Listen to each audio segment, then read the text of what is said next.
Welcome back to my channel GM simple লাইফে আপনাদের সবাইকে স্বাগত। কেমন আছেন? আশা করি সবাই ভালো আছেন। কাছে দূরে যে যেখান থেকে আমার ভিডিওটা দেখছেন তাদের জন্য রইল অসংখ্য ভালোবাসা। তো দুপুর 12টা কত 12টা 20 বাজছে। সকাল থেকে অনেক কিছুই হয়ে গেছে কিন্তু শেয়ার করা হয়নি। কিছুটা তুলে রেখেছি, চলুন আপনাদেরকে সেগুলো দেখাবো।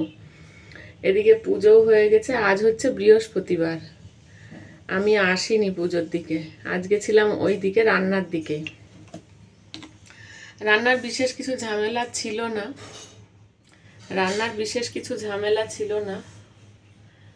রান্নার দিকে থেকে গেছিলাম আর মা এদিকে পুজোটা সেরে নিয়েছিল। এই হচ্ছে ব্যাপার। মনটা জানি না কোনো কারণ ছাড়াই এক এক সময় মুড অফ হয়ে যাচ্ছে। না কারণ নেই তা বলবো না, কিছু তো কারণ আছে। কালকে থেকে একটু ডিস্টার্বের মধ্যে আছি, যেটা বলতে পারছি না আপনাদের সামনে এসে। তো ঝিমাচ্ছি, ভালো লাগছে না কিছুই।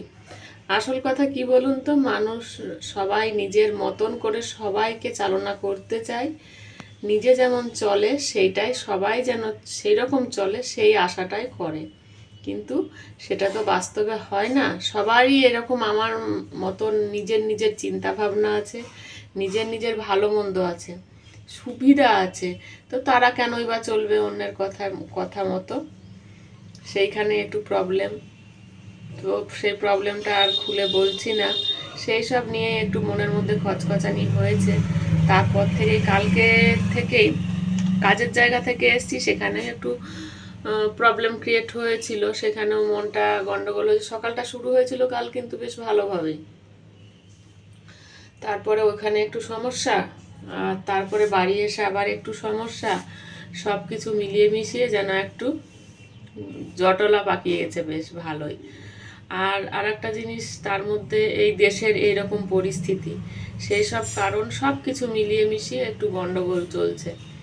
তো হয়ে যাবে ঠিক, এটা বেশি দিন থাকে না। এর আগেও অনেকবার মনের অবস্থা খারাপ হয়েছে, আবার সামলে নিয়েছি। তো খারাপ লাগছিল, অনেক পোস্ট দেখলাম, অনেক কিছুই দেখলাম। হ্যাঁ, মহিলারা অনেক এগিয়ে আছি আমরা মহিলা, তো সেই জন্যই বললাম কথাটা। তো সেখানেও মহিলাদেরই কৃতিত্ব। যে কর্মকাণ্ড চলছে, দেশের যা পরিস্থিতি, সেইখান থেকে মেয়েদের যে এতটা সার্থকতা, এতটা কি বলবো, সফলতা, সেটার জন্য নিজেকে খুব গর্ববোধ করছি, অনুভব করছি গর্ব। তো যাই হোক, চলুন আজকে খাওয়া দাওয়াগুলো কি হয়েছে সেটুকুই শেয়ার করব। মানে কি আজকে হয়েছে, খাওয়া হয়ে গেছে, খেয়ে চলে গেছে, মাও খাওয়াচ্ছিল শেষ পথে। তো চলুন সেই ক্লিপটুকু আপনাদের সাথে শেয়ার করে নিই।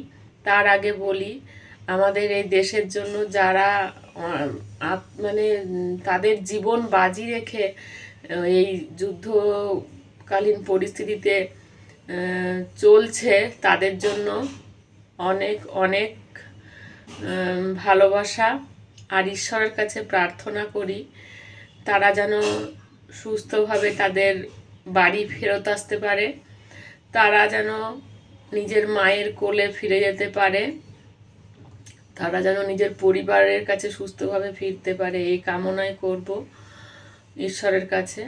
তো চলুন এবারে কি খাওয়া দাওয়া একটু শেয়ার করে নিই, ঠিক আছে? হ্যাঁ, সকালবেলায় আমগুলো আনা ছিল। সকালবেলায় উঠে ভাবছিলাম কি দিয়ে শুরু করা যায়, তো শুরু করেছিলাম আমগুলো দিয়ে। দেখলাম যে না, 2 দিন হয়ে গেছে, এরপরে শুকিয়ে যাবে। না হলে কিন্তু না যদি করতে পারি তাহলে শুকিয়ে খারাপ হবে, এই আর কি। তো বসে গিয়েছিলাম কাটাকাটি করতে, কেটে নিয়ে ভাবছিলাম এইভাবে কেটে রেখে যে কি করে করা যায়। অনেক কিছু ভাবলাম, অনেক ভিডিওও দেখলাম। এইভাবে কাটতে কাটতে অনেক রকম চিন্তা ভাবনা, তারপরে কি করলাম, কিছুটা পরিমাণ মাকে জিজ্ঞাসা করছি মা কী করবো, মাও সেই সঠিকভাবে বলতে পারছে না। একবার বলছে এটা কর, একবার বলছে ওটা কর। যাই হোক, শেষমেশ কিছুটা পরিমাণ করলাম গুড়াম, আর কিছুটা নুন হলুদ লঙ্কা মাখিয়ে রোদে দিয়ে এসেছি। ছাদে দেওয়া আছে, দেখুন আপনাদেরকে বলতে গেলাম আর আমার মনে পড়ে গেল যে আর একবার গিয়ে ওগুলোকে ওলট পালট করে দিয়ে আসতে হবে।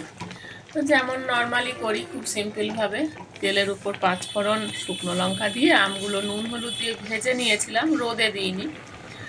তারপরে গুঁড়ো মশলা করব, পরে করে মিশাবো, সেটা পরের ব্যাপার। আর এদিকে লিকার চা বসিয়ে দিয়েছি, মা যেহেতু পুজোর দিকে আছে, এসেই একটু তো চা দিতে হবে মাকে, তো সেই কারণে চাটা বসিয়ে দিলাম। তারপরে দেখা যাক কি রান্না বান্না হয়। তো আচারও মোটামুটি হয়ে এসেছে। এই দেখুন, একবারে চলে এসেছি দুপুরে খাওয়া দাওয়ার প্রায় শেষের মুখে।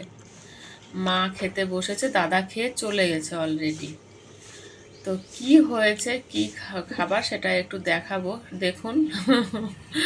এটা দেখাতেও খারাপ লাগে, যখন ভর্তি ভর্তি থাকে তখন মনে হয় ভালো, ঠিকঠাক হচ্ছে। আর এটা দেখুন শেষের মুখে, ডালিয়ার খিচুড়ি হয়েছিল, আলু কুমড়ো সয়াবিন এই সব দিয়ে নুন মিষ্টি একটু দিয়ে 5 ফোড়ন দিয়ে এইরকম করে হালকা ফুলকাভাবে করলাম। আর এদিকে সাবু ভিজিয়ে রেখেছিলাম, তো সেই সাবুটা আমি খাবো, কারণ কি এগুলো খাবো না। তো এদিকে পাঁপড় ভেজেছিলাম ডালিয়ার জন্য, মাকে বললাম আমিই করবো, আপনাদের তো আগেই বলেছি আজকে পুজোর দিকে যাইনি। এদিকে মিষ্টিও আনা ছিল, মানে গতকাল রাতেই আনা ছিল। আর মাকে বললাম একটু আটা মেখে দাও, তোমাদের রাত্রিবেলায় তো ডালিয়া থাকবেও না, কি খাবে তাহলে। ওই দেখুন ছানার জিলাপিও আনা ছিল, তো মা বললো ঠিক আছে নে করে নে, তো সব হলো। আর ওদিকে পরোটাও করে নিলাম, মা মেখে বেলে দিল, দিয়ে শেষে আবার একটু আলু চচ্চড়ি বসানো হয়েছে। কেননা আমরা যেমন, আমি বা মা গুড় দিয়ে মিষ্টি দিয়ে দই দিয়ে খেতে পছন্দ করি, দাদার কিন্তু তরকারি চাই। তো সেই জন্য মাকে বললাম এই বেলাতেই করে না, ও বেলার কথা আর ভেবো না। মা আবার কেটে বসিয়েও দিল, এদিকে শশা কেটে দিল আমাকে। হ্যাঁ, ভিডিওটা কেমন লাগলো বলবেন, খুব সিম্পলের মধ্যে করেছি, বিশেষ কিছু দেখায়নি আজ, কিছুই সেরকম দেখাতে পারিনি। যদি ভালো লাগে তাহলে অবশ্যই চ্যানেলটি সাবস্ক্রাইব করে নিতে ভুলবেন না, আর বেল বাটনে ক্লিক করতেও ভুলবেন না। দেখা হবে নতুন ভিডিওতে, নতুন কিছু নিয়ে আপনাদের সামনে আবার হাজির হয়ে যাব। এখনকার মতন আসছি, টাটা সবাইকে।